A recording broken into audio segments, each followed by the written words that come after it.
Thank you, David. Thank you, Aaron. Great to be with you all. Let me get my glasses out here.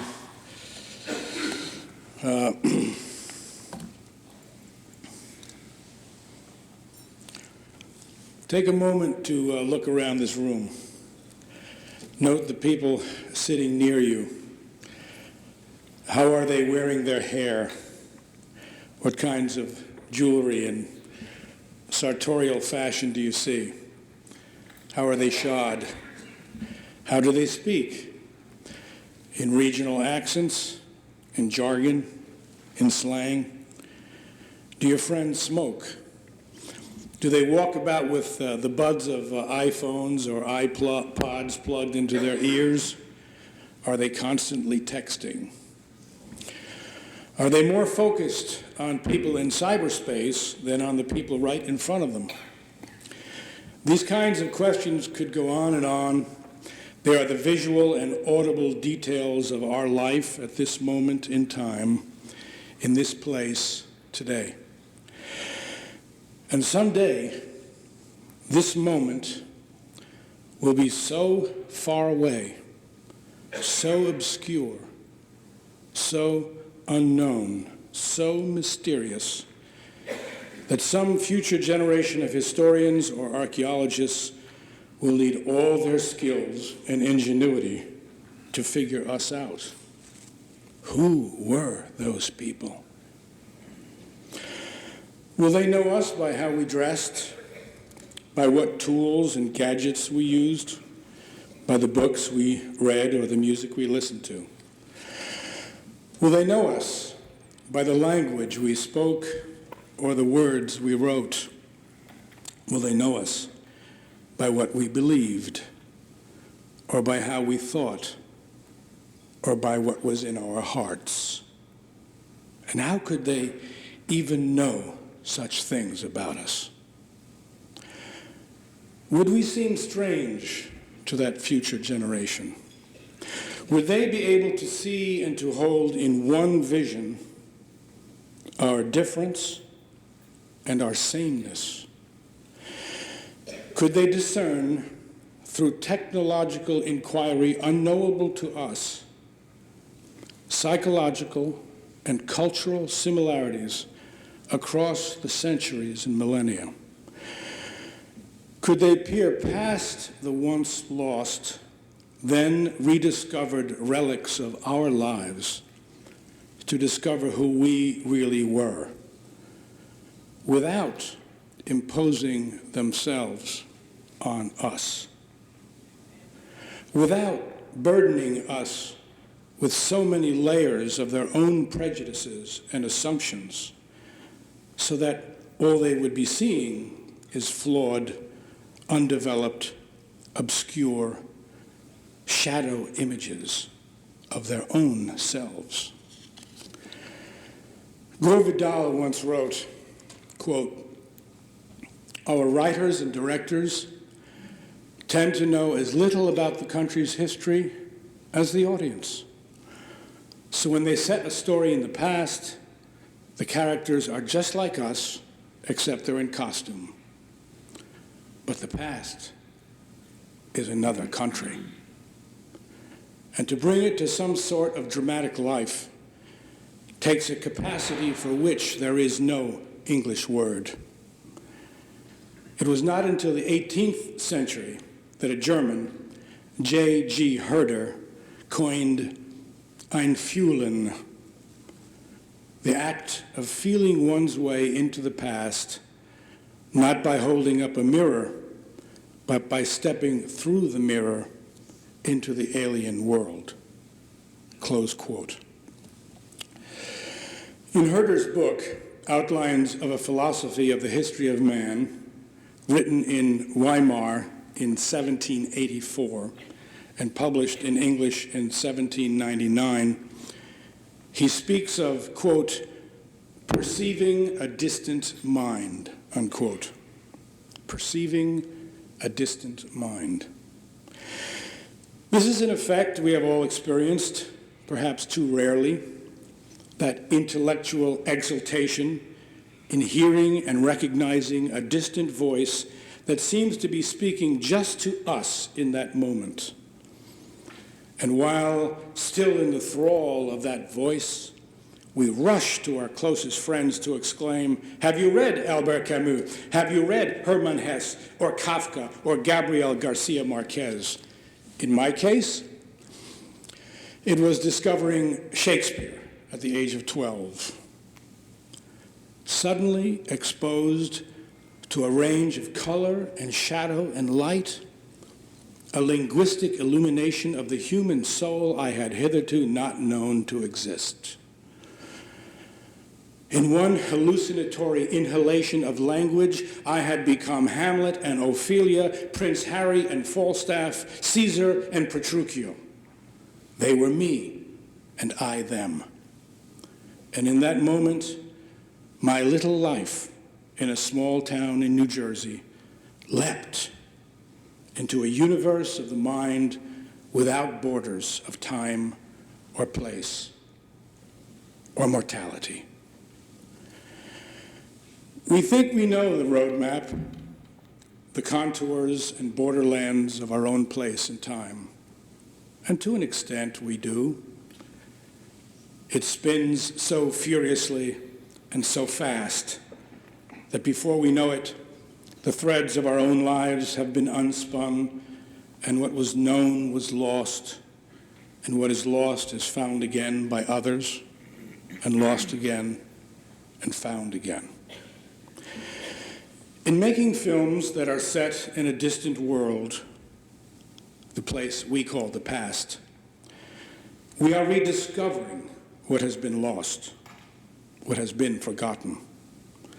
And as we step back, our own lives continue forward into an unknown and unknowable future. So we are suspended in this tension, looking backwards as we walk the other way. Cinematic archaeologists with our trowels and magnifying glasses, our brushes and gloves, gently turning over the earth, lifting a stone, finding a shard here, a fragment there. The ancient dust of a colorful pigment, the bones of a once living man, woman, or child, if we are lucky, a Bronze Age brooch. Little by little, we see ourselves again, as in the old chemically produced photographs. Remember those? The image ever so slowly appears. These Etruscans, these Peloponnesians, these Romans, these Celts, these Yankees, these Rebs, they are near to us again.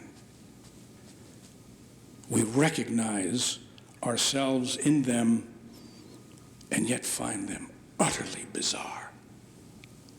The walls of this room fall away. We are no longer the inhabitants of our own post-Victorian dollhouse. We are now in their room. No longer in our own time, but in their time. How did they wear their hair? How did they dress? And why? What were they eating, and how did they obtain their food? How did they paint their faces or their bodies? What was the fashion of their day? How did they walk, stand, and speak? What was in their minds? When they looked to the sky or over the seas, what did they envision? What did they fear? What did they desire? What were they thinking? We know what some of them were thinking, at least from the 3rd century BC. We humans are endlessly fascinated at what was and is in other people's minds. We are an interminably, incurably curious species. So it is when working on a film that is set in the past, we are overwhelmed with curiosity. I want to go there where they lived. As a filmmaker, I want to take my audience there as well, with me. It is a paradox that in the act of bringing those distant people to our own time, in making them live again in a film, we are in fact traveling back to their time, not taking them out of their time and place. This is the challenge of making the film set in the past. If some future filmmaker working in technologies we cannot even imagine wanted to tell a story set in our time, could this filmmaker do it with fidelity without knowing us, and how could she know us? If we could watch this film, say 2,000 years from now, because that's how far back in time we today would have to travel to the lives of Augustus Caesar, Pontius Pilate, or Jesus of Nazareth. Would we see it and say, yes, that's about right? Or would we not recognize ourselves? What an extraordinary adventure. What a thrilling journey to rediscover what has been lived and lost and found again, to find it again for oneself and for one's own time. To see the same thing with new eyes, but to see the thing itself and not a concocted, falsified, counterfeit image. To take the past and use it to score points in the present is propaganda. To surrender to the past and to discover what it has been saying to us all along is art. Which is why it takes an open mind and an open heart to do this work, to abandon preconception and pre-intention, to become first an explorer, an archaeologist, a searcher, and a listener. Once I took the first steps down the road of making a film on Gettysburg, a journey which after 15 years took on the dimensions of a pilgrimage, if not a crusade, I came to understand that I would need to create a quiet space in which to work. How else, amid the ubiquitous cacophony of the modern world, could I possibly begin to, as Herder wrote, quote, perceive those distant minds, close quote. If they were speaking to me, perhaps only in a whisper, would I hear them? The first step, then, is clearing away the noise, the distraction, the diversions of our lives. Our present tense must be shrink-wrapped down to the bare necessities. Turn the ringer off the phone, suspend the cable TV service. These days, take a long hiatus from Twitter and Facebook and LinkedIn and all the other social media. Unplug, disconnect. Like Swift's Gulliver, it's amazing how lighthearted and buoyant one feels when liberated from all the online Lilliputians holding you down with their cyber ropes and cyber strings attached. Now, when your head is clear, when the incessant ringing and clanging and beeping and buzzing and chiming and gonging and gossip and gabbing has ceased, and it's really quiet, you are ready to listen. Listen to those long ago stilled voices. It was critically important as well to spend time in conversation with the living experts on the war and those who fought it. These writers, historians, and professors from Gettysburg College and other universities, because they have the scholarship, were indispensable as guides to the best historical texts and original source material. Much has been written about the war, as we all know. To sift the wheat from the chaff would take an inordinate amount of time without the guidance these savants provided.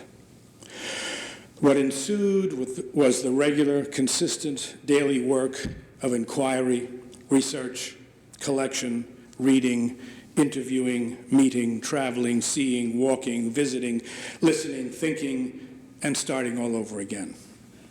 Then, at some point in the process, and it varies for each and every one of us, the characters come to life in our minds. They are now alive in us. They acquire in us their unique, renewed voice. They are indeed speaking again. At that point, and only at that point, are we ready to begin writing the script. This is what is sometimes called channeling.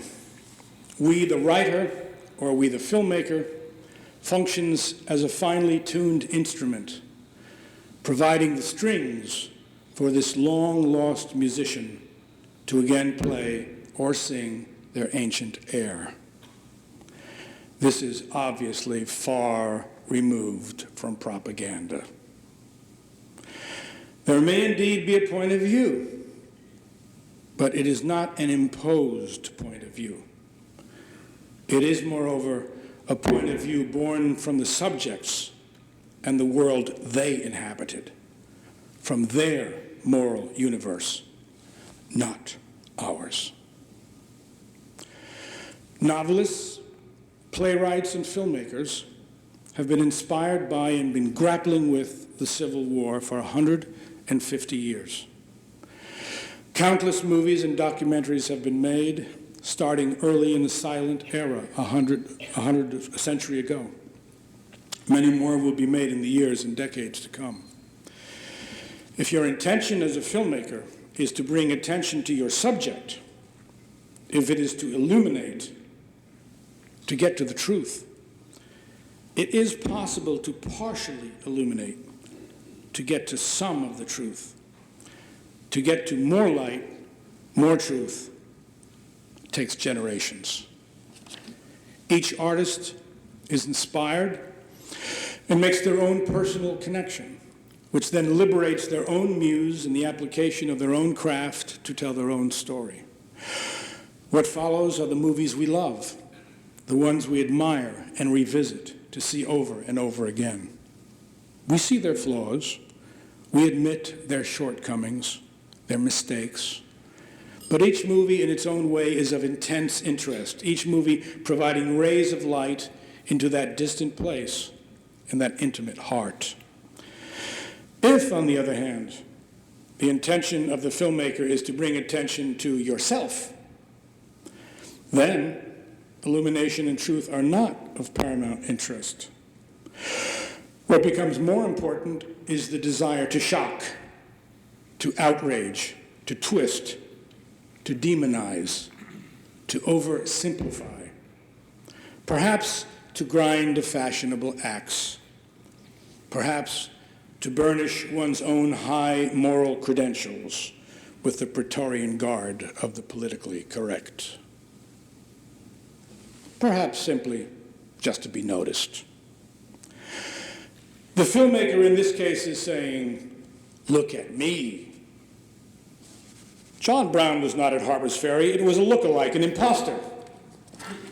The truth revealed. Stonewall Jackson was an atheist. We could go on, each of us, offering up our own ludicrous scenarios. As far-fetched as they may seem to us, some cable TV company, network, or movie studio is there to finance the myth. Everything is reduced to sorcery and science fiction. The oft-repeated question is, what's the new angle? Now, we all understand that Abraham Lincoln Vampire Hunter was not to be taken seriously, that it was intended as escapist fun, I get it, and so it was for many.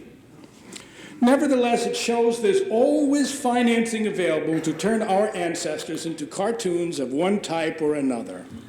Buffoons, irredeemable creeps, straw men to be easily judged, or, if sanctified by the cultural gatekeepers, men of marble to set on some high, unassailable pedestal. These films don't take the first step toward the past. They are stuck fast in the quick, dry cement of the present day. Here's Johann Gottfried Herder again, writing in 1784, quote, 1784. "The most damaging disease of history is an epidemic delusion of nation and epoch to which in all ages of frail humanity is inclined. Nothing is deemed more important by us than the present. Nothing is rarer and greater than that which we experience. That comfortable or grand vanity that deems itself as the center of the world and the pinnacle of perfection and views everything under this premise. Close quote. What decades of making movies set in other times has shown me, what it has taught me, is that to get to these stories, to the present, it is we who must go there. We must indeed disenthrall and disenchant ourselves of the illusion of our own moral or intellectual superiority. In an act of surrender, of letting go, we create the possibility of seeing into other worlds inhabited by these strange other creatures, our ancestors. I'd like to close with a poem. I was going to close with a poem by T.S. Eliot, but David Madden reminded me this was a Civil War conference. So I switched it to one by Walt Whitman. Walt Whitman wrote this one right at the end of the war, and I'll share something with you. Anyone on my crew knows this. I had this poem taped in miniature to the side of the camera as I was filming Gettysburg and Gods and Generals, just to remind me what I was doing there. Because I changed this at the last minute, I've got to read it off my iPhone. Pensive on her dead gazing, I heard the mother of all, desperate on the torn bodies, on the forms covering the battlefields gazing. As the last gun ceased, but the scent of the powder smoke lingered, as she called to her earth with mournful voice while she stalked, "Absorb them well, O my earth," she cried. "I charge you, lose not my sons, lose not an atom. And you streams, absorb them well, taking their dear blood. And you local spots, and you airs that swim above lightly, and all you essences of soil and growth, and you my river's depths, and you mountainsides, and the woods where my dear children's blood trickling reddened, and you trees down in your roots, to bequeath to all future trees my dead absorb. My young men's beautiful bodies absorb. And their precious, precious, precious blood, which holding in trust for me, faithfully back again give me many a year hence, in unseen essence and odor of surface and grass centuries hence. In blowing airs from the fields, back again give me my darlings. Give my immortal heroes. Exhale me them centuries hence. Breathe me their breath. Let not an atom be lost. O years and graves, O air and soil, O my dead, an aroma sweet. Exhale them, perennial, sweet death, years, centuries hence. Thank you.